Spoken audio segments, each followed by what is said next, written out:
उजाले उनकी यादों की।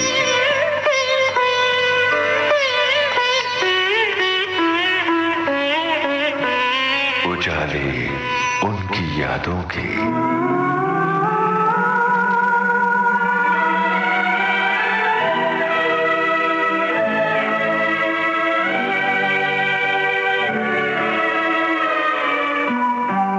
सभी सुनने वालों को यूनुस खान का नमस्कार। मित्रों, पिछले अंक में हमने बातचीत की थी प्रसिद्ध पटकथा और संवाद लेखक नवेंदु घोष से। आपको याद होगा, नवेंदु दादा ने कहा था, हर इंसान का जीवन एक कहानी होता है, एक नाटक होता है। इस सूत्र से बातचीत का सिलसिला शुरू हुआ था। विभिन्न फिल्मों की कहानियों के बारे में दादा ने हमें बताया था, जिनमें मधुमती, आर पार, बंदिनी, देवदास वगैरह शामिल है। इसके अलावा नवेंदु घोष ने अपने समय की प्रसिद्ध हस्तियों से जुड़े अपने अनुभव भी हमें बताए थे, जिनमें बिमल रॉय, ऋत्विक घटक, ऋषिकेश मुखर्जी, दिलीप कुमार, अशोक कुमार, नूतन वगैरह शामिल हैं। दोस्तों, बातचीत का ये सिलसिला और आगे बढ़ता, लेकिन उस समय वक्त ने हमें इजाजत नहीं दी थी। इसलिए दूसरे अंक के साथ हम एक बार फिर हाजिर हैं और हमारे बीच हैं सुप्रसिद्ध पटकथा और संवाद लेखक नवेंदु घोष, और उनसे बातचीत कर रहे हैं हम दोनों, यानी मैं यूनुस खान और मेरे साथी कमल शर्मा। और बातें हो रही थी फिल्म बंदिनी की। तो क्यों ना इस कार्यक्रम को बंदिनी फिल्म के एक गाने से शुरू किया जाए। मोरा गोरा अंग लैले, मोहे शाम रंग दे दे, छुप जाऊंगी रात ही में, मोहे पी का संग दे दे। मोरा गोरा अंग लैले, मोहे शाम रंग दे दे, छुप जाऊंगी रात ही में, मोहे पी का संग दे दे। नवेंदु जी, मैंने सुना एक किस्सा इसके बारे में कि जब इस फिल्म का गाना फिल्माया जा रहा था, मोरा गोरा अंग लैले मोहे शाम रंग दे दे, तो कहा जाता है कि आंगन के बाहर फिल्माना चाहते थे बिमल रॉय, लेकिन सचिन देव बर्मन ने विरोध किया कि नहीं, वो मिडिल क्लास की लड़की है और इतनी खुली नहीं है कि वो आंगन के बाहर जाए, वो आंगन के भीतर ही रह करके अभिव्यक्त करेगी। क्या इस तरह की जो मर्यादाएं और जो मान्यताएं थी, पारिवारिक जो मूल्य थे, इनका ध्यान किसी गाने के पिक्चराइजेशन में या किसी कैरेक्टर को फिल्माने में बहुत ज्यादा रखा जाता था? बहस होती थी, चर्चा हुआ था। असल में बात यह है कि नूतन ने जो नायिका का भूमिका निभाई है, उनका पिताजी का पोस्ट मास्टर थे गांव का। हाँ जी। और वो वैष्णव कविता में बहुत रुचि रखते थे और वैष्णव कविता हर वक्त पाठ करते थे।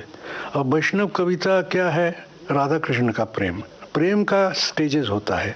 पहला स्टेज क्या होता है? हम सुनते हैं किसी के बारे में, चर्चा सुनने के बाद उनको देखते हैं, श्रवण, दर्शन, दर्शन के बाद प्यार उत्पत्ति होता है, प्यार के बाद हम मिलने जाते हैं, अभिसार, फिर मिलन होता है, मिलन के बाद फिर झगड़ा होता है, राधा कृष्ण का झगड़ा होता है, फिर अंत में विरह, फिर मिलन होता है, नहीं भी होता है। ये जो स्टेजेस कथित है वैष्णव कविता में, उस अंदाज से इनका प्यार का कहानी भी हम लोग सजाया था। क्या बात है, ये बहुत ही गूढ़ बात। उस वक्त वो अभिसार का जो बात आया कि अभिसार एक स्टेज है, जब पिया प्रियतम से मिलती है ना, तो प्रियतम आकर के मिलता है, तो प्रिया का जो उच्चाटन, उसको दिखाने के वास्ते गाना। तो एक मजेदार बात बोलता हूँ कि उस वक्त तक बर्मन साहब शैलेंद्र से लिखवाते थे। हाँ जी। उस वक्त इस फिल्म जब शुरू हुआ तो शैलेंद्र को लिखने को नहीं बोले बिमलदा, गुलजार को लिखने को चांस दिया। बर्मन साहब थोड़ा दुखी तो हुए, लेकिन मानना पड़ा बिमलदा को। ठीक है, गुलजार बड़ा होनहार लड़का है, अच्छा लिख रहा है, लिखो। गुलजार, ये सिचुएशन पहले लिखने को मिला और बहुत डिफिकल्ट सिचुएशन। तो मैं उसको वैष्णव कविता से पढ़ के सुनाता था, अभिसार पर्व जो है वो ऐसा ऐसा है। गुलजार साहब को, गुलजार को। तो गुलजार वॉज इंस्पायर्ड बाय वैष्णव कविता, तो उसको बहुत सुंदर तरीके से लिखा। उसके बाद फिर बर्मन साहब ने बोला कि नहीं, शैलेंद्र को छोड़ करके हम नहीं लिखेगा, तो बिमलदा को मानना पड़ा। तो गुलजार दुखी हो गया। तो मैं गुलजार को बोला कि तुमने जो एक गाना लिखा, इसमें तुम्हारा नाम हो जाएगा।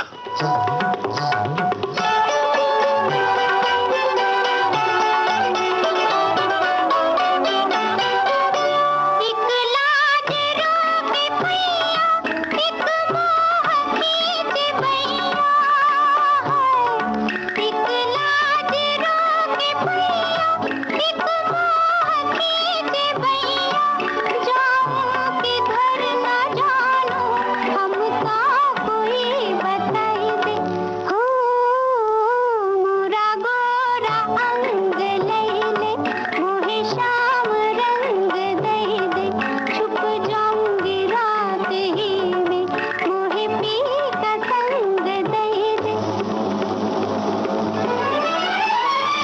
बात बड़ी आश्चर्यजनक है कि वैष्णव कविता का प्रभाव गुलजार पर पड़ा। मुझे लगता है कि अगर हम देखने जाएं तो बहुत बाद तक ये प्रभाव दिखाई देता है उनकी जिस तरह की चीजें गुलजार में अब तो मैं इस तरह उसको कॉम्प्लीमेंट दे सकता हूँ, उसमें आत्मा में कुछ बंगालीपन है। बहुत सही बात आपने कही। वैसे वो सिख हैं और उनका नाम पूरा है संपूर्ण सिंह। हाँ, हम जानते हैं वो अपना गुलजार का झंडा बन गया है, लेकिन पीछे बिमल राय है। सही हम लोग सब जुड़े हुए हैं, गुलजार वगैरह सब एक साथ। नवेंद्र जी, जब फिल्म की कहानी लिखनी है, सवाल लिखे जाना है, तो कहा जाता है कि ऊटी चला जाए या महाबलेश्वर में कोई होटल बुक कराया जाए, फिर तरह के दूसरे इंतजाम भी हों और बड़े नखरे होते हैं। हमारे टाइम पे भी हुआ है। मैं भी करीब 8-10 साल सन एंड सन होटल में, न तो उसका बाजू में कौन सा होटल, न तो अजंता होटल, अच्छा। तो वही समंदर किनारे ही घूमते रहे हम। हमको बोलता था कि आप यहाँ पर रह जाओ। बोले कि कैसे रहें, रात में हमको यहाँ पर होटल में नींद नहीं आएगा। दिन में भी हमको छोड़ के जाते थे, लिखिए आप इधर, लिख करके फिर अकेला अकेला मुश्किल होता था, और ऑर्डर देते थे तो खाना वेस्ट हो जाता था। अच्छा, तो मैं बोला कि नहीं, ये सब खाना में हमको रुचि नहीं है। तो फिर भी होटल में हमको 10 साल गुजारना कर पड़ा, मोर और लेस। किसी एक सीटिंग में आप लिखते थे या अचानक आ गया आपके मूड में तो लिखने बैठ गए, या किसी घर में आपको लिख रहे हैं, सब सो गए हैं तब आप लिखने बैठे हैं? नहीं, वो तो एक धंधे का बात है ना। असल में असल चिंता तो घर में होता था जी, रात में चलते चलते अकेले में। उसके बाद वहां पर जब बंदी बन करके आई एम इम्प्रिजन्ड, तो थोड़ा दिक्कत होता था। तो बीच बीच में देखते थे समंदर किनारे कैसे आदमी लोग जा रहे हैं, विचरण कर रहे हैं, ये सब देखते थे, लेकिन लिखते थे। अजंता होटल नाम का एक होटल था जी, उसमें एक दिन 4 माले पे बैठ करके मैं लिख रहा था बेरहम न के ऐसा कोई फिल्म। तो उस वक्त दोपहर में, शाम को वो लोग आएगा, डिस्कस करेंगे। हम मॉर्निंग में खाना वाना खा करके उधर आकर के बैठ के लिखना शुरू किया। अचानक देखते हैं कि धुआं आ रहा है, तो धुआं आया तो दरवाजा खोला तो पैसेज जो है डार्क विथ सांसरोधी स्मोक। तो चिल्लाना शुरू किया बाहर के लोगों को, बाहर चिल्लाहट का आवाज आया, फिर दरवाजा बंद कर दिया। और मैं बैल्कनी में जाकर के देखा नीचे बहुत आदमी जमायत है, और मुझे देख करके बोला कि नीचे उतर आइए, नीचे उतर आइए। मैं बोला कि कैसे उतरूं, क्या हुआ? बोले कि आग जल रहा है, आप सीढ़ी से नहीं आ सकते हैं, आपको इधर से आना पड़ेगा। बोले कि कैसे जाऊं? तो वो पानी जो देता है पाइप, वो पाइप फेंका। तो पाइप मैं पकड़ लिया, 2-3 को मतलब कोशिश करने के बाद मिल गया, तो लेकर के वार्डरोब जो होता है उसका हैंडल में बांध दिया उसको। तो फिर डर हुआ कि इससे हम कैसे उतरे जी, और ये कमजोर लगता है। और चौथे माले से फिर मैं बोला कि भाई रस्सी उस्सी फेंको, तो रस्सी भी फेंका, लेकिन वो भी पतला था मेरा जैसा ही। तो दोनों को लपेटा।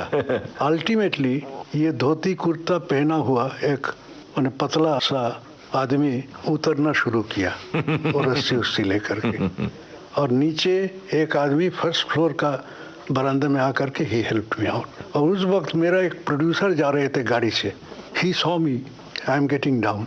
बोला कि क्या हो गया? वो आदमी क्रोधी का प्रोड्यूसर। अच्छा, तो वो आया तो he gave me A lift, और रात 4-5 घंटे के बाद भी नाक से हमको काला काला वो तेल, तेल वाला ये काला वो सब निकलता था। और आपकी स्क्रिप्ट रह गई फिर होटल में चौथे माले पर?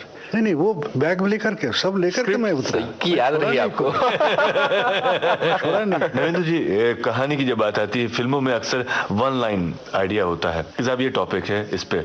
ऐसा कई बार आपके साथ में भी आया कि जैसे बिमल दा की कोई कहानी है या किसी और? नहीं, what is a screen play? Screen play तो एक्सपेंशन होता है ना। आपने वो छोकरी नाम का एक फिल्म सुना है, शुभंकर घोष, मेरा लड़का शुभंकर घोष ने डायरेक्ट किया। वो बनफूल का जो विभूषण लिखे थे, उनका 3 पन्ने का एक कहानी है, एकदम लिटरली 3 पेजेस, लेकिन उसमें इंडिकेशन था इसको बढ़ाया जा सकता है। तो वो जो बढ़ाया जा सकता है किस तरह, वो स्क्रीन प्ले राइटर का instinct, that is the screen play writing, कि इसमें ये नाटक को हम संकुचित करें और इस नाटक को बढ़ाएंगे। ये फीलिंग जिसको है, वो फीलिंग सिखाया नहीं जा सकता है।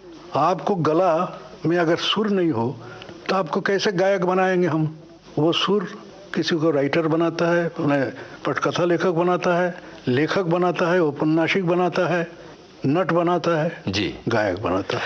नवेंद्र जी, एक बात मुझे आपकी इस बात से याद आई, मेरी बड़ी इच्छा हो रही है तीसरी कसम के बारे में पूछने की, क्योंकि बात शैलेंद्र की भी आई जब हम बंदिनी के बारे में बात कर रहे थे। तीसरी कसम से आप जुड़े रहे थे। तीसरी कसम भी अजीब किस्म का बात है। Basu Bhattacharya is unique character. जी, ही हैड ग्रेट, उसमें कोई करिश्मा था, बोलचाल, ये कम उम्र में कहाँ से आ गया, टपक बंगाल से आकर के बस बैठ गया। बैठ के भटकते भटकते मेरे घर में एक दिन आया मलाड में। 1 साल बाद हम देखते हैं कि बिमल रॉय को वहाँ पर बैठा हुआ है, और बात करने का तरीके से बिमल दा भी मोहित हो गए थे। शैलेंद्र का साथ इसका एक दोस्ती कहाँ से कहाँ बन गया था। हम लोग जब कभी कोई हम सोचते हैं कि किस तरह आज मेरे जिंदगी में एक आदमी आकर के जगह कर लेता है, क्यों कर लेता है, ये इस वक्त मैंने हमको पूर्व जन्मांतर बाद का जो बात है वो सही लगता है, जैसी मधुमती में। तो हाँ, मुझे लगता है कि शैलेंद्र का साथ बाशु का पहले पिछली जन्म में कोई रिश्ता था, जिसको वजह से उसको एक ऑब्सेशन हो गया कि बाशु से डायरेक्ट करवाना है। बिमल दा का एक ही फिल्म में असिस्ट था, परख, जिसमें असिस्टेंट था, नौकरी छोड़ना पड़ा, तो उसको काम नहीं है। उसी वक्त शैलेंद्र ने उसको ऑफर दिया, तुम पिक्चर बनाओ। तो कहानी किधर है। और तीसरी कसम की अजीब बात है कि शैलेंद्र बोलता था कि अनहोनी कहानी चाहिए, तो 5 लंबी कहानियां बोल करके एक संग्रह मेरे हाथ में आ गया। तो मैं उसमें तीसरी कसम मारे गए गुलफम इस नाम का एक कहानी पढ़ के बहुत मोहित हो गया। फणीश्वरनाथ रेणु जी। तो मैं बाशु को बोला, बाशु ये कहानी पढ़ के देखो, बहुत अजीब लग रहा है। बाशु ने पढ़ा और उसको शैलेंद्र को दिया। शैलेंद्र बोला कि इसी को बनाना है, तो मुझे लिखने को बात बोला। और वैसे भी आपका संबंध बिहार से था? नहीं, बिहार से तो उससे संबंध नहीं शुरू हुआ था, बिहार की धरती से। हाँ, बिहार का पटभूमि है जी, जो पटभूमि से मैं परिचित हूँ। क्योंकि जब तक हमें ये नहीं मालूम था, हमारी ये जिज्ञासा होती थी कि एक बंगाली व्यक्ति एक बिहार की धरती से जुड़ी कहानी कैसे लिखे। फणीश्वरनाथ रेणु से जब मुलाकात हुआ, मैं देखा कि बहुत अच्छा बंगला बोलता है। अच्छा। मेरा शादी हुआ है मालदा, नॉर्थ बंगाल में जी। तो वो बोला कि अरे आप मालदा का आदमी है, तो आप मेरे जमाई बाबू हैं। कैसे बोले? हाँ, शायद बंगाली था, क्या था हमको नहीं मालूम है। मैंने वो बिहारी भी था, बंगाली भी था। आप भी बिहारी भी हैं, बंगाली भी हैं? मैं बिहारी, मैंने क्या बोलूं भाई, मैं बिहारी ज्यादा हूँ, बंगाली आत्मा में था, वो जन्म लिया था इसलिए है। लेकिन I am grateful to Pataliputra. चलत मुसाफिर मोहलिया रे पिंजड़े वाली मुनिया, चलत मुसाफिर मोहलिया रे पिंजड़े वाली मुनिया, चलत मुसाफिर मोहलिया रे पिंजड़े वाली मुनिया, चलत मुसाफिर मोहलिया रे पिंजड़े वाली मुनिया।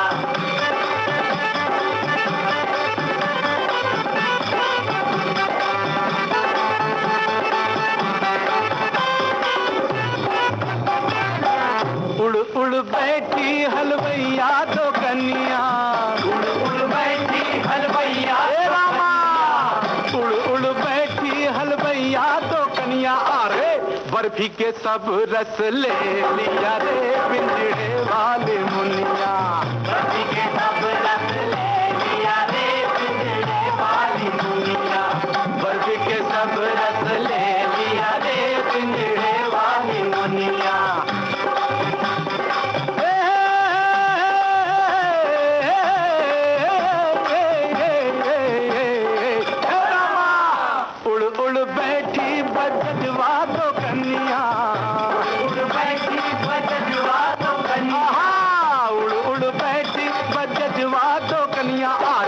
कपड़ा के सब रस ले लिया रे पिंजड़े वाली मुनिया, कपड़ा के सब रस ले लिया रे पिंजड़े वाली मुनिया, कपड़ा के सब रस ले लिया रे पिंजड़े वाली मुनिया। जियो जियो पलट हाउस जियो।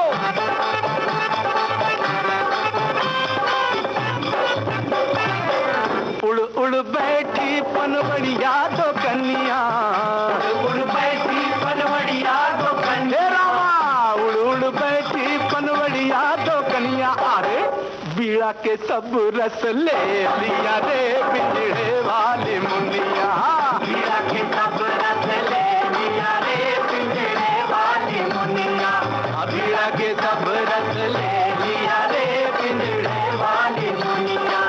चलत मुसाफिर मोहलिया रे पिंजड़े वाली मुनिया, चलत मुसाफिर मोहलिया रे पिंजड़े वाली मुनिया, चलत मुसाफिर मोहलिया रे पिंजड़े वाली मुनिया।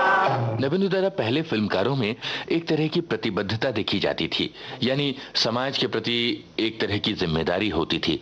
आज वो चीज दिखाई नहीं दे रही है। अभी सब चेंज हो गया है, प्रगति बहुत हो रहा है। इतना प्रगति जरूरत नहीं था इंसान के वास्ते। मैं तो बोलूँगा, आप बोलेंगे कि आप प्रोग्रेसिव नहीं हैं, ठीक है। मैं बोलता हूँ कि इतना प्रगति हुआ कि इतना प्रगति में ये सुख का बात उपकरण हाजिर हो गया कि हमें अब सब चीज़ चाहिए। पॉल्यूशन, न्यूक्लियर फ्यूशन, सब कुछ एक तरीके से आकर के हमें अजीब किस्म का एक आदमी बना रहा है जिसको हर वक्त टेंशन है। तो अभी मेरे पास इसका रीज़न तो हम समझ में आ रहा है कि पीपल आर फ्रेंटिक कि पैसा कमाओ। तो जो पैसा लगाता है फिल्म में वो क्यों छोड़ेगा? वो आदर्श का बात ठीक है, I appreciate, I am an educated man, I appreciate, but I will not take my risk. और उसके बाद बाहर का कुछ पाप का पैसा आ गया है, और वो पैसे का पीछे जो आदमी लोग हैं वो लोग बोलते हैं कि फलाना को लो, फलाना को लो, फलाना किस्म का कहानी करो, करना पड़ता है और वही चलता भी है। भूखे लोग क्या करेंगे? जो खाना देंगे आप खाएंगे। तो जो हम आनंद का भिखारी जो लोग हैं उसको पर आप पेश करेंगे तो ही देखेंगे हम जी। देखते हैं। तो नवेंद्र जी, बात थोड़ी सी संजीदगी से भर गई है, संजीदा हो गया माहौल। एक गाना सुनवा करके हाँ, इस माहौल ठीक को है, थोड़ा सा ठीक है। किया जाए।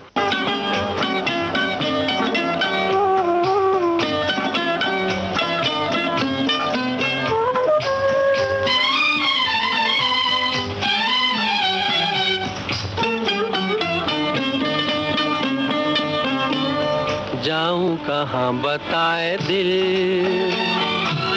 दुनिया बड़ी है संग दिल। चांदनी आई घर जलाने, सूझे न कोई मंजिल। जाऊं कहाँ बताए दिल, दुनिया बड़ी है संग दिल। चांदनी आई घर जलाने, सूझे न कोई मंजिल। जाऊं कहाँ बताए दिल।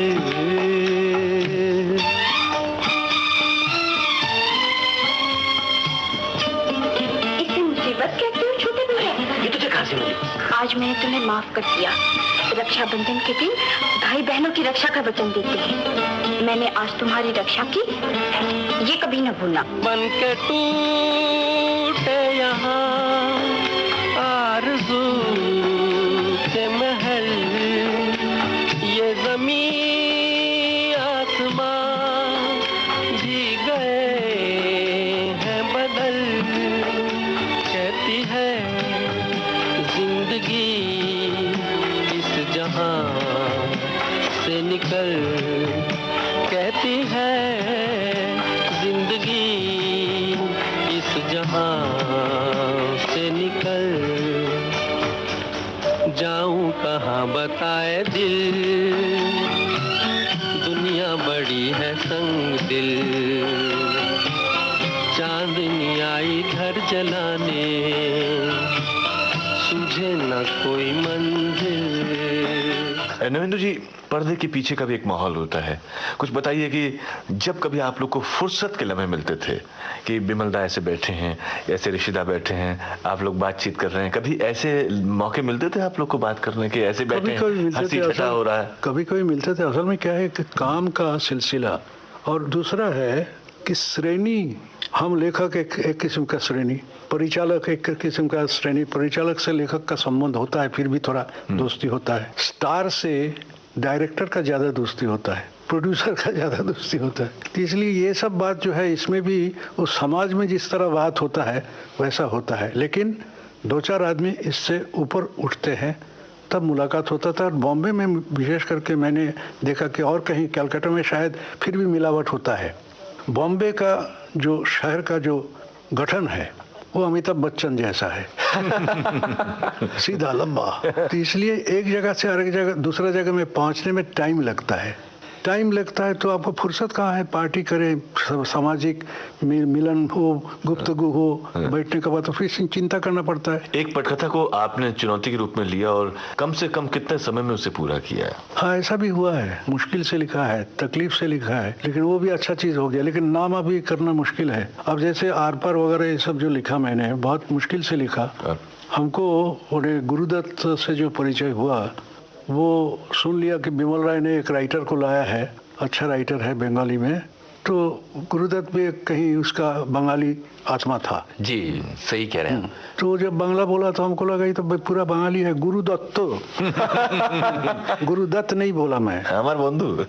तो मैंने इतना अच्छा बांग्ला बोलता था। हाँ जी। हमको बोला कि लिखिए स्क्रिप्ट, तो मैं बोला किस वक्त आऊँ, क्योंकि बिमलदा का साथ 10:30 बजे से रोज बैठते थे हम लोग, शाम 6, 6:30, 7 तक।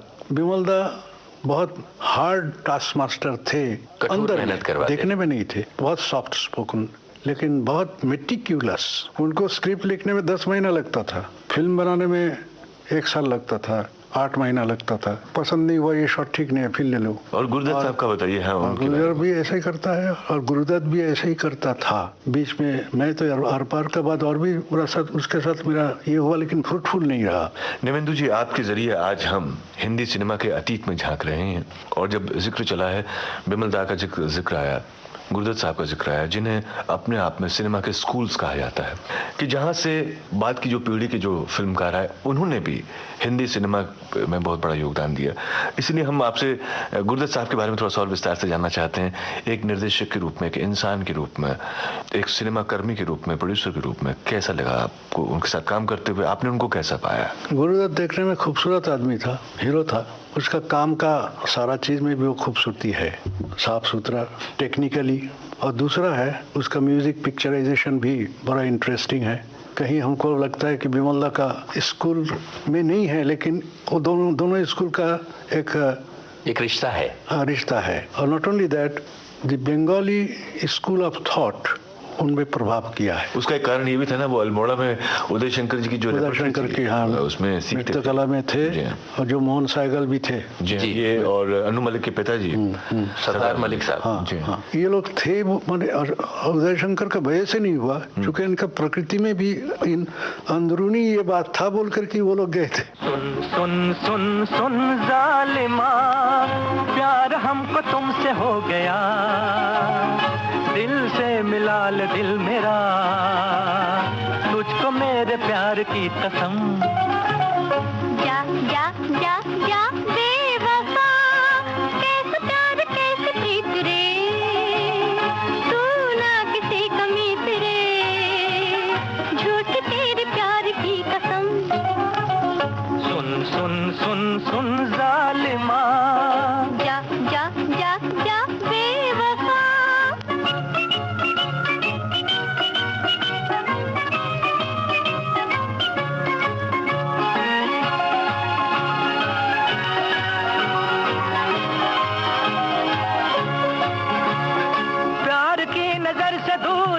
जिंदगी गुजार, हुस्न तू है इश्क में, कर भी ले नजर को चार। प्यार की नजर से दूर यूं न जिंदगी गुजार, हुस्न तू है इश्क में, कर भी ले नजर को चार। चार मैं नजर करूं और फिर हुजूर से, चार मैं नजर करूं और फिर हुजूर से, पास यूं ना आइए बात कीजिए दूर से। जा जा जा जा बेवफा, कैसे प्यार कैसे प्रीत रे, तू ना किसी कमीत रे, झूठ तेरे प्यार की कसम। अरे वाह। सुन सुन सुन सुन जालिमा, जा जा जा जा बेवफा।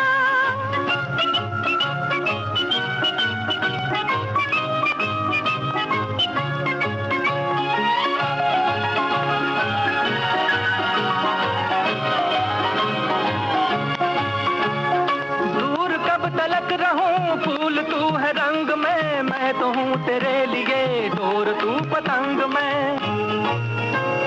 दूर कब तलक रहूं, फूल तू है रंग में, मैं तो हूँ तेरे लिए डोर तू पतंग में। कट गई पतंग जी डोर अब न डालिए, कट गई पतंग जी डोर अब न डालिए।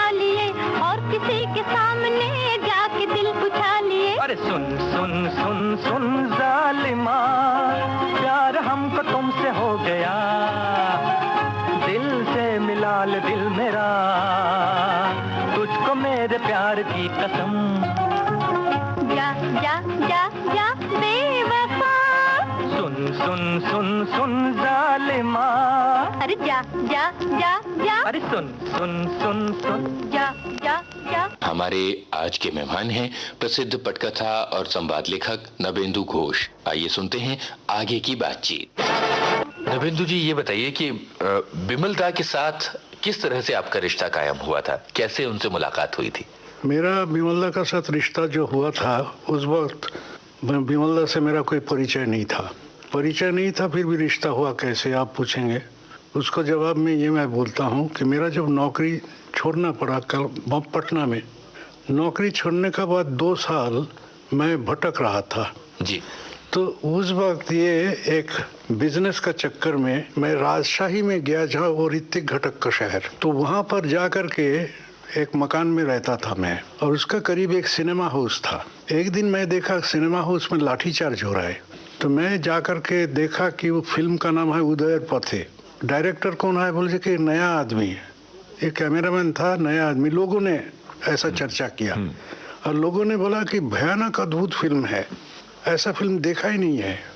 तो मेरा कुछ देखने का इच्छा हुआ, टिकट खरीदने के है, तो हम देखा कि इतना लंबा क्यों है और मारामारी शुरू हो जाता है, तो मेरा बस का बात नहीं है। तो हम बहुत धैर्य का साथ वेट किया और करीब 15 दिन बाद एक टिकट मिला, और देख करके मैं जब निकला तो मैं देखा कि जितना हिंदुस्तानी फिल्म मैंने देखा, बांग्ला, हिंदी, उसमें ये फिल्म नंबर 1 हो गया। आज का ज़िंदगी में उस वक्त वो श्रेणी संघर्ष, क्लास कॉन्फ्लिक्ट शुरू हो गया था, लेकिन उसको इस तरीके से किसी ने पेश नहीं किया। मनमोहक स्टोरी, और ऐसा लगता था कि ज़िंदगी में हमारा सामने ये सारी चीज़ हो रहा है, हम एक टुकड़ा हैं जहाँ बैठ करके हम देख रहे हैं इनका झगड़ा, इनका प्यार, इनका इनकलाब जिंदाबाद वाली बात, और सब sense of proportion, beautiful photography, जो फीलिंग लगता है कि फिल्म नहीं देख रहे हैं हम। वो जो कैमरा का मैंने बहुत ज़्यादा चक्कर मारना, वो सब नहीं था। तो मैं बहुत मोहित हुआ। गाने में इस्तेमाल जो था बहुत सुंदर। हम तो हिंदुस्तानी फिल्म कोई भी, बांग्ला हो, तमिल हो, तेलुगु हो, गाना छोड़ करके सोच नहीं सकते अभी भी, लेकिन गाना का उपयोग जो है वो बहुत हिसाब किताब किया हुआ था। तो मैं बाहर आकर के सोचा कि अगर कभी कोई, ये फिल्म बहुत दूर का बात था मेरे वास्ते, देखो, लेकिन प्यार था नाटक से, स्टेज और लेखन से। लेकिन उस दिन क्यों न जाने हमको दिमाग में आया कि अगर कभी कोई फिल्म में काम करने का मौका हो तो ये आदमी के साथ काम करने से मजा आएगा जी।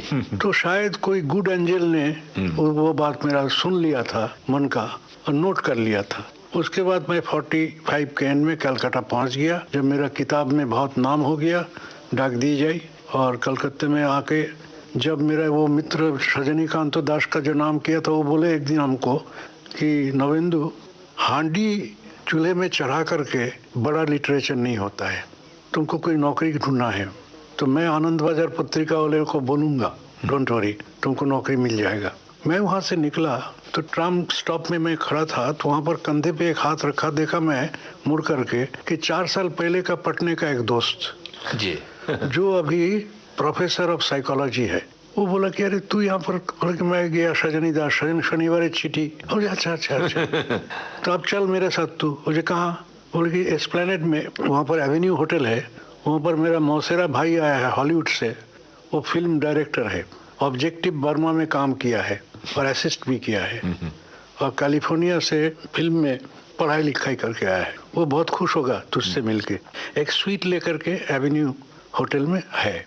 तो मुझसे बात करने का 1 घंटा बाद वो मुझे अलग ले जाता है, थोड़ा इधर आइए। बोलता है कि आप मेरे साथ कल से डायलॉग राइटर और असिस्टेंट डायरेक्टर के तौर पे जोग दीजिए। क्या बात? मैं बोले कल से? मुझे हाँ।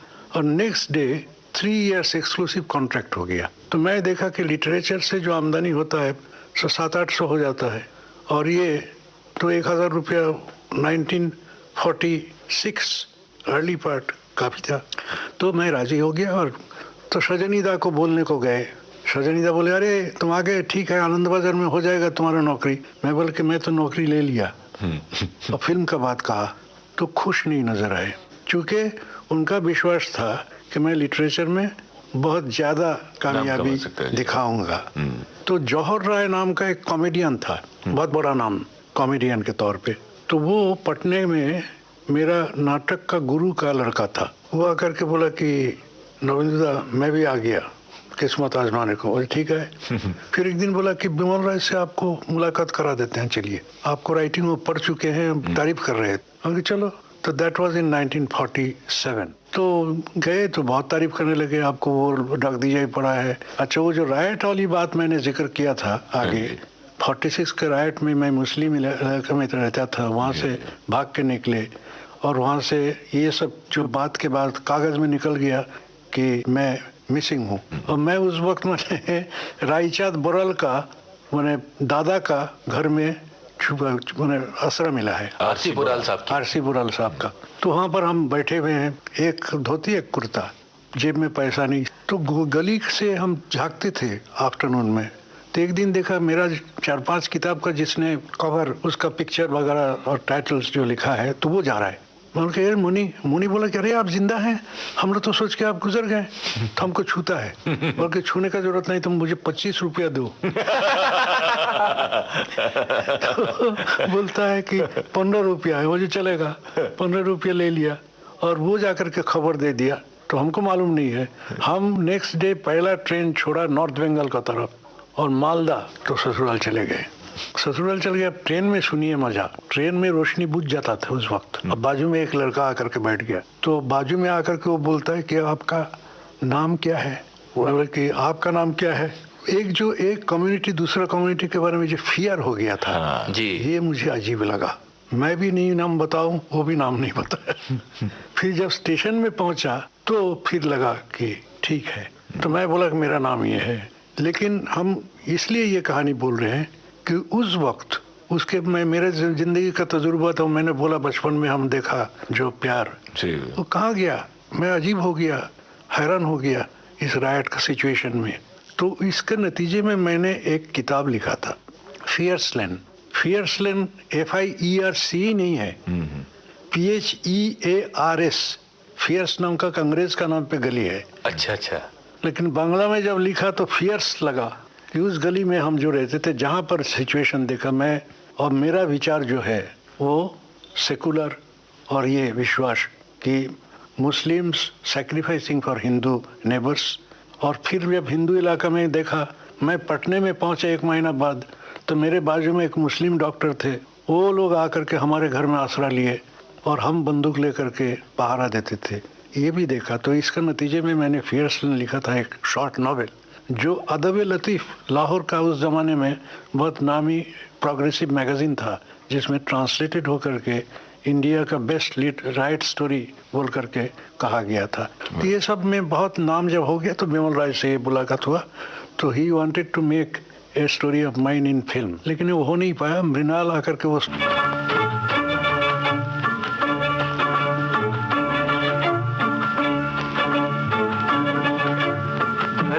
कहे पुकार के, बीज बिछा ले प्यार के, मौसम बीता जाए, मौसम बीता जाए, मौसम बीता जाए, मौसम बीता जाए, मौसम बीता जाए, मौसम बीता जाए।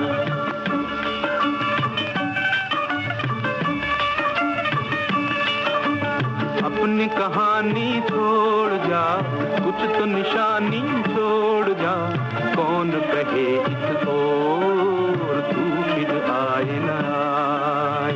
मौसम बीता जाए, मौसम बीता जाए, मौसम बीता जाए, मौसम बीता जाए।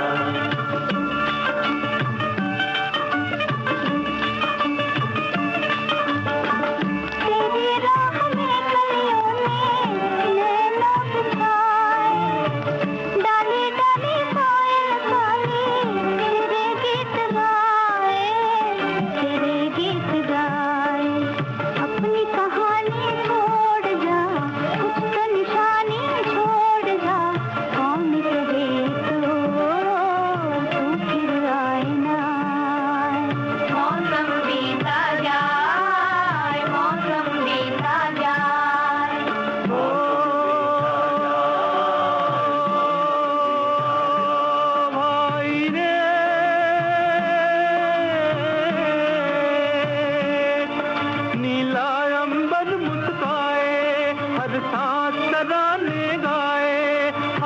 मेरा दिल क्यों मुस्काए।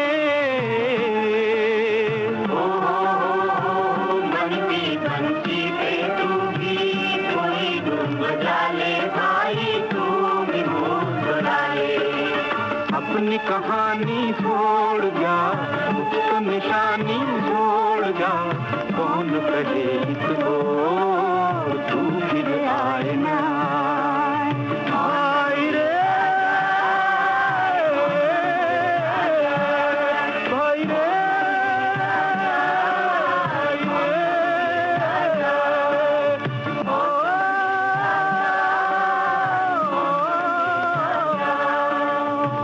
नहीं हुआ तो फिर मैं बिमला के पास गए कि अभी वो कहानी नहीं बन सका तो आप ले लीजिए। बोले कि हम तो अभी बॉम्बे जा रहे हैं। तो मैं थोड़ा निराश हुआ और उसी वक्त मैं बोला ना कि ईस्ट पाकिस्तान में किताबें वेस्ट बंगाल का Bengali books and Bengali films band हो गया, तो हम लोगों का आमदनी का रास्ता थोड़ा सा रुकावट आ गया। तो उस वक्त मेरा थोड़ा क्या मंगी ये हो गया कि थोड़ा पैसा का कमी हो गया। I was unable to run my family. तो उस वक्त बिमलदा से जाके जब पूछे कि आप फिल्म बनाएंगे, वो कहानी अभी फ्री है, तो बोला कि नहीं हम तो बॉम्बे जा रहे हैं। तो आई वॉज डिसअपॉइंटेड। अचानक वो बोलते हैं कि आप मेरे साथ स्क्रीन प्ले राइटर बन के जाएंगे। मैं बोला कि जाऊंगा। And that's how I came to Bombay. ऐ दिल है मुश्किल जीना यहाँ, जरा हट के जरा बच के, ये है बॉम्बे मेरी जान। हा हा हो ही हा हा।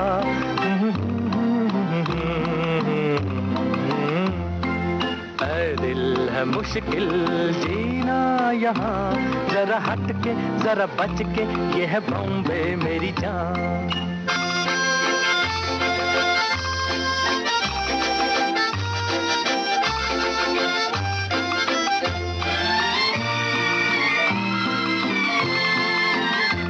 कहीं बिल्डिंग कहीं ट्राम में, कहीं मोटर कहीं मिलता है यहाँ सब कुछ, एक मिलता नहीं दिल। कहीं बिल्डिंग कहीं ट्राम में, कहीं मोटर कहीं मिलता है यहाँ सब कुछ, एक मिलता नहीं दिल। इंसान का नहीं कहीं नाम और निशान, जरा हट के जरा बच के, ये है बॉम्बे मेरी जान। दिल मुश्किल जीना यहाँ, जरा हट के जरा बच के, ये है बॉम्बे मेरी जान।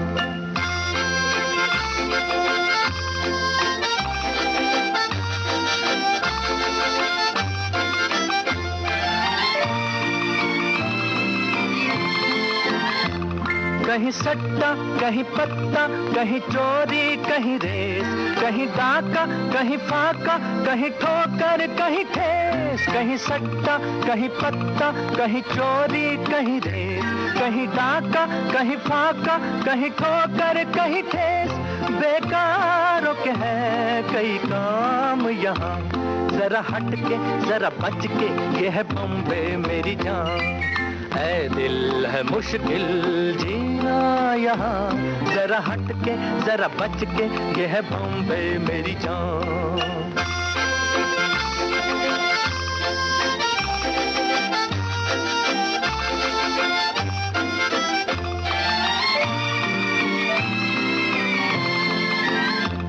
बेघर को आवारा यहाँ कहते हंस हंस, खुद काटे गले सबके कहे इसको बिजनेस। बेघर को आवारा यहाँ कहते हंस हंस, खुद काटे गले सबके कहे इसको बिजनेस। एक चीज कहे कई नाम यहाँ, जरा हट के जरा बच के, ये है बॉम्बे मेरी जान। दिल है मुश्किल जीना यहाँ, जरा हट के जरा बच के, ये है बॉम्बे मेरी जान।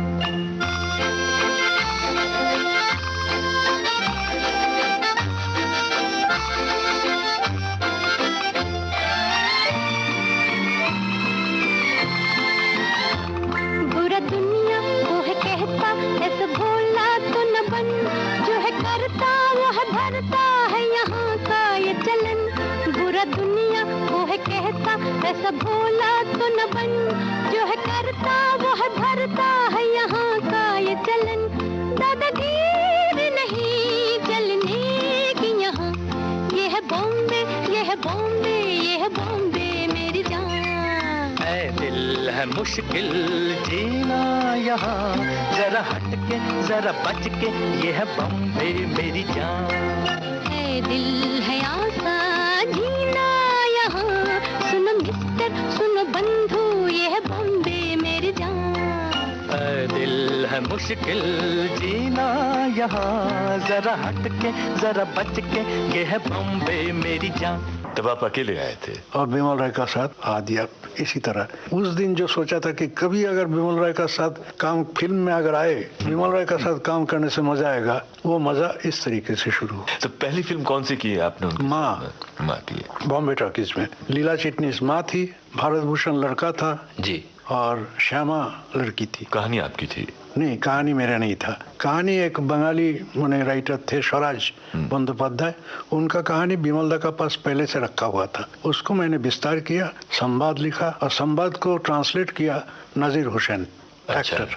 अच्छा। वो हमारे यूनिट में थे, हमारे यूनिट से ही उनका नाम हुआ। अच्छा, इतने सारे लोगों के रेफरेंसेस आए, इतने सारे लोगों की याद आई, मुझे याद आ रहा है कि दिलीप कुमार साहब के साथ आपका काफी कुछ काम है, तो उनके साथ आपका किस तरह का रिश्ता था? कुछ यादें उनसे भी जुड़ी हुई होंगी।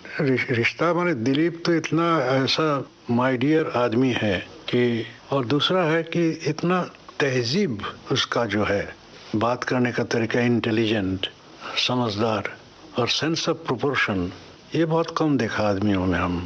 He is a qualified man in every respect. वो अगर पॉलिटिक्स में हिस्सा लेता तो और भी बड़ा बहुत पॉलिटिशियन हो सकता था, शायद नहीं भी हो सकता था, चूंकि ही इज एन आर्टिस्ट। जी। Basically he is an artist and he is one of the greatest artist of Indian cinema. लेकिन जैसे आज तक लोग नखरे करते हैं एक्टर, उस समय दिलीप साहब के भी कुछ ऐसे नखरे वगैरह हुआ करते थे? नखरे? नहीं, मैंने नखरा तो नहीं देखा, सिंसियरिटी देखा। He used to participate. इसको मिसअंडरस्टैंडिंग लोग करते हैं। एक आदमी का स्वभाव होता है कि क्या कहानी है, उसमें पार्टिसिपेट करे, एक्टिव पार्ट ले। He had a good sense of screenplay also. Bairaag नाम का एक फिल्म बना था उनको जी। अशित सेन किया था, तो वो मैं लिख रहा था, पहला वर्षन मैंने लिखा था। उसके बाद उन्होंने, अब दिलीप का साथ जाके बैठना पड़ेगा, डिस्कस करना पड़ता था, तो दिलीप बोला हम जा रहे हैं गया बारी, आसाम का बॉर्डर में, जहाँ शूटिंग हो रहा था उस वक्त तपन सिन्हा का फिल्म जिसमें वो काम कर रहे थे। तो गया बारी में 1 महीने का शूटिंग होगा, तो मैं इधर 4 फिल्म लिख रहा हूँ, कैसे जाऊँ? तो मैं छोड़ दिया। तुम्हारे जुर्म का बोझ और जमीर की फटकार तुम्हें यहाँ लाई है, और तुम अपनी मर्जी से बयान दे रहे हो। मानते हो? और ये भी मानते हो कि तुम लूसी को अच्छी तरह जानते थे? तुम्हारा उसके साथ ताल्लुक था? हाँ था। और ये भी मानते हो कि वो क्रास्टो के घर से तुम्हारे साथ 15 लाख रुपए चुरा कर भागी? हाँ, मानता हूँ इस बात को। और उसी रुपये को हासिल करने के लिए तुमने अपने स्कार्फ से उसका गला घोंट दिया था, उसका कत्ल कर दिया था। हाँ। इस बयान की बिना पर तुम्हें फांसी की सजा मिल सकती है, इसका इल्म है तुम्हें? अब बरखुरदार एक नजर उधर भी उठा के देख लो।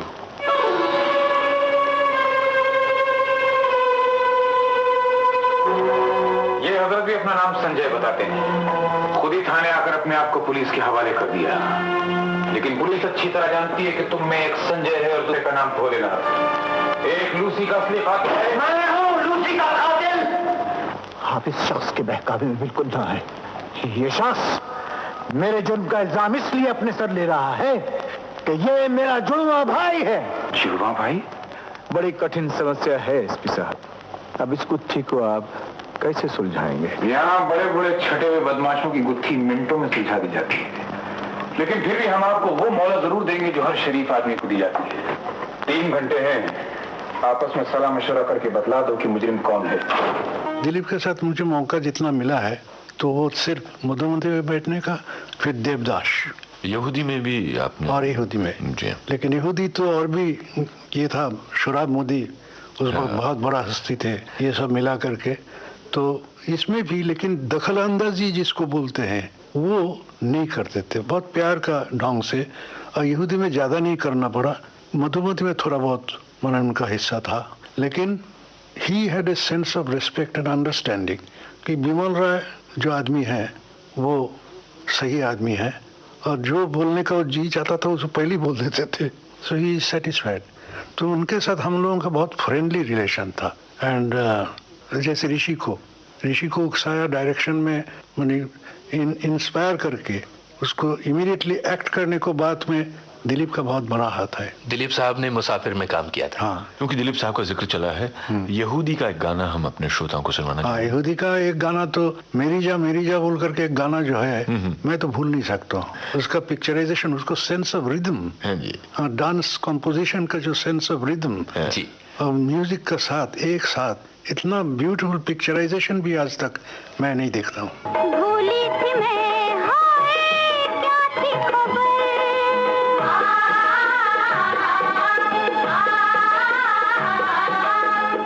लूटेगी मुझे उनकी नजर,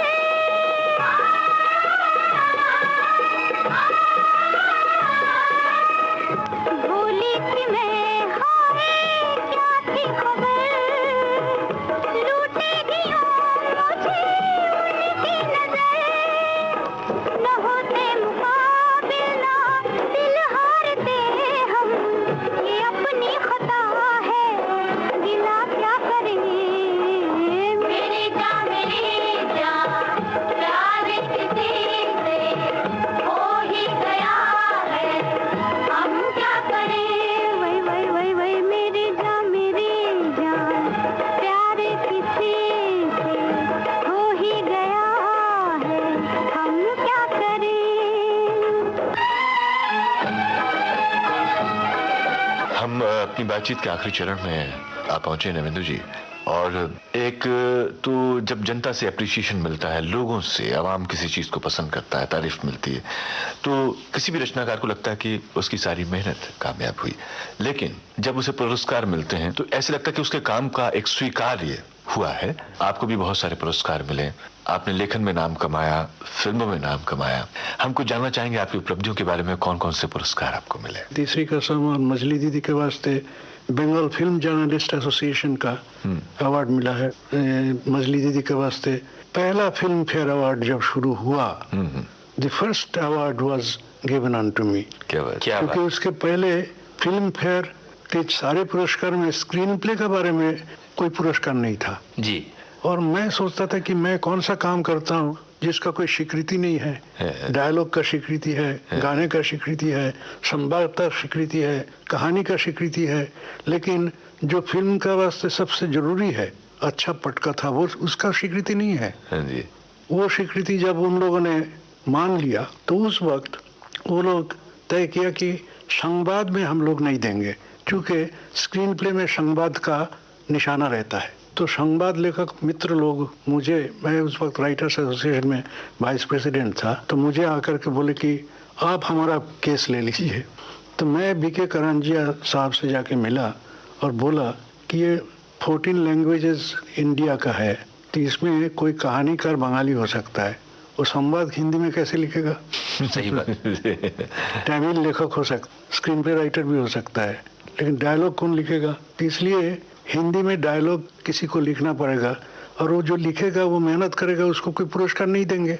आप दे रहे थे इतने साल, अभी उसको क्यों वापस ले सकते हैं? ले नहीं सकते। उसको जारी रखिए और हमें इंक्लूड कर लीजिए। और उन्होंने बहुत ये आनंद से ये बात स्वीकार कर लिया, और डायलॉग राइटर भी रहे, पटकथा लेखक भी रहे। और वो पहला, ये अजीब एक कोइंसिडेंस का बात है, नाटक का बात है कि मुझे ही मिला। फिल्में भी बनाई, हाँ, जिन्हें अंतर्राष्ट्रीय समारोह में भी सराहा गया। मैं पूरा पहला, अब क्या है, अल्टीमेटली मैंने देखा कि डायरेक्शन जो चीज़ है वो अगर सही नहीं होता है कि अच्छा पटकथा का भी मतलब नहीं होता है। तो मैं प्रे करता था, प्रार्थना करता था कि मुझे अच्छा डायरेक्टर दो भगवान, जो मुझसे अच्छा पटकथा लिखवाए और बनवाए। मेरा खुशकिस्मती ऐसा है कि मैं अगर अभी तक 60-70 फिल्म लिख चुका हूँ, सबका नाम भी आपको बोल नहीं पाऊंगा अभी, लेकिन जितना लिखा अभी भी नाम करूंगा तो लगेगा कि उसमें 30-40 पिक्चर सिल्वर जुबली है, और किसी को भी फिल्म के भी नाम करेंगे तो आप कहेंगे कि नहीं अच्छा फिल्म है। तो मुझे लगा कि फिल्म के जो स्टार के बाद बड़ा जो हस्ती है वो डायरेक्टर है, और मैं स्टेज में डायरेक्शन वगैरह सब कर चुका हूँ।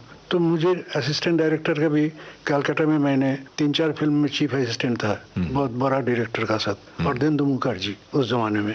तो मैं बोला कि डायरेक्शन करना चाहिए, तो मैं कोशिश करने लगा था, और मैंने एक बहुत बड़ा फणीश्वरनाथ रेणु का नॉवेल बहुत महिला आंचल उठा लिया था। जी हाँ, जी हाँ। उसको 12 आना बनते बनते प्रोड्यूसर मर गया। डॉक्टर बाबू नाम का हुआ था, चूंकि महिला आंचल इनपा में किसी ने रजिस्टर करके रखा था, अच्छा, इसलिए वो टाइटल यूज नहीं कर सका, तो डॉक्टर बाबू नाम दे दिया था। चूंकि कैरेक्टर में वो लोग जाकर के बोलते हैं चलिए डॉक्टर बाबू, चलिए डॉक्टर बाबू, डॉक्टर बाबू नाम रखा था। Wonderful casting, wonderful performance. 12 आना होकर के ये एक ट्रेजिडी का कहानी है। मेरा जिंदगी में ये सबसे बड़ा ट्रेजिडी है that film could not be completed. तो जिद आ गया। जब जिद आ गया तो मैं त्रिशाग्नि NFDC से लोन लेकर के 10 लाख रुपया फिल्म बनाया। रेगिस्तान में जाकर के जैसलमेर में 60 किलोमीटर अवे फ्रॉम जैसलमेर मैं 20 दिन शूटिंग किया, लेकिन उसी में शांति मिला। उस पिक्चर अल्टीमेटली कॉन्टेस्टिंग विथ सलाम बॉम्बे एटसेट्रा एटसेट्रा, फिर भी इनॉग्रल फिल्म बोल करके चुना गया। और it was in 1989 that I got the Indira Gandhi पुरस्कार, the best first of a director and as producer and director both 2 Swarna कमल मिले। तो मेरा एक बहुत आनंद, चिरसंचित सपना पूरा हुआ। और नवेंदु जी आपके सुपुत्र वो भी जाने माने फिल्म निर्देशक हैं और टेलीविजन के लिए भी उन्होंने काफी काम किया, शुभांकर घोष जी हैं। तो आपसे उनको संस्कार मिले हैं फिल्म के, और मैं समझता हूँ कि एक ईमानदार रचनाकार जब कोई अच्छा काम करता है उसको जो संतुष्टि मिलती है और उसकी कृति जब जन जन तक पहुंचती है, उनको जब संतुष्टि मिलती है तो फिर महासंतुष्टि, ये सबसे बड़ा आत्मा को जो जिस बात में आनंद मिले वो आखिरी बात है। लगभग आधी शताब्दी का समय आपने फिल्मों के आसपास, फिल्मों के बीच काम करते हुए बिताया है। इस लंबे अनुभव के बाद आपका क्या दृष्टिकोण है जीवन के प्रति? क्या आपके सारे अनुभव का निचोड़ है? देखिए, इंसान जो है ना वो कभी कभी दुखी हो जाता है। सिचुएशन, अवस्था जो है समाज का, राष्ट्र का, उसमें कभी कभी विचलित होकर के वो सोचता है कि बुरे दिन आ रहे हैं, बुरे दिन आ रहे हैं। ये अगर नहीं सोचूं तो बुरे दिन को दूर कौन करेगा? दूर तो हम और आप सब मिलकर ही करेंगे ना जी। लेकिन मैं ये जानता हूँ कि हजारों साल पहले भी दुनिया था, हजारों साल बाद भी दुनिया रहेगी। इंसान जो है, जो ग्रीक ट्रेजेडी का जो डेफिनेशन है कि इंसान में एक अजीब शक्ति है जो हर दुख से लड़ाई करके वो मिट भी जाता है लेकिन छोड़ता नहीं है। तो मैं विश्वास करता हूँ इंसान जो है, अच्छे इंसान जो हैं, वो लोग लड़ेंगे और इस दुनिया को बेटर बनाएंगे।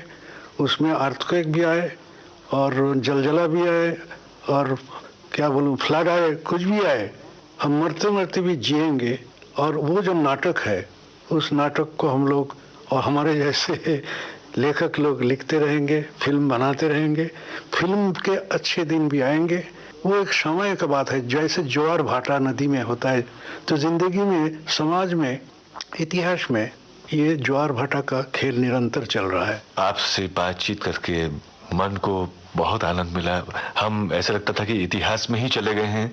एक पूरा समय हमारे सामने साकार हो उठा था। सिनेमा में आपने जो योगदान दिया है, साहित्य में जो आपका योगदान है, उसके लिए साहित्य और सिनेमा दोनों आपके सदैव ऋणी रहेंगे। और खासतौर से वो लोग जो सिनेमा में नई पीढ़ी पदार्पण कर रही है, जो सिनेमा से बहुत कुछ सीखना चाहती है, उन्हें आपकी फिल्मों से बहुत कुछ सीखने को मिलेगा। आपने अपना मूल्य समय दिया। हम अपनी ओर से, अपने श्रोताओं की ओर से, विविध भारती की ओर से आपको बहुत बहुत धन्यवाद देते हैं। नमस्कार।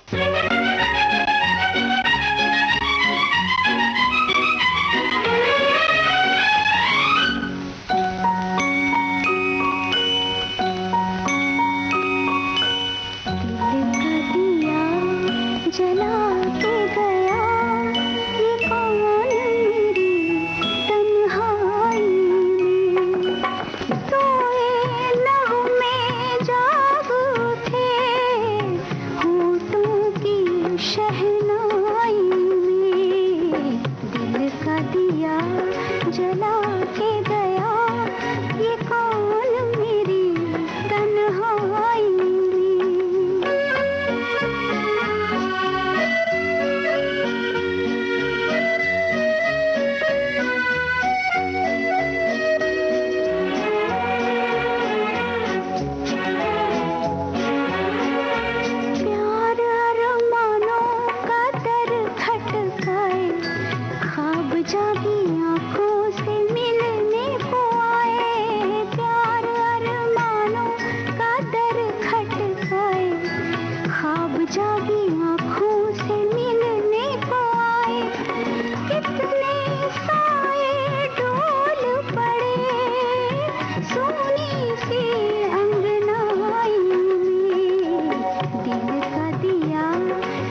इस कार्यक्रम में हमारे मेहमान थे प्रसिद्ध पटकथा और संवाद लेखक नबेंदु घोष।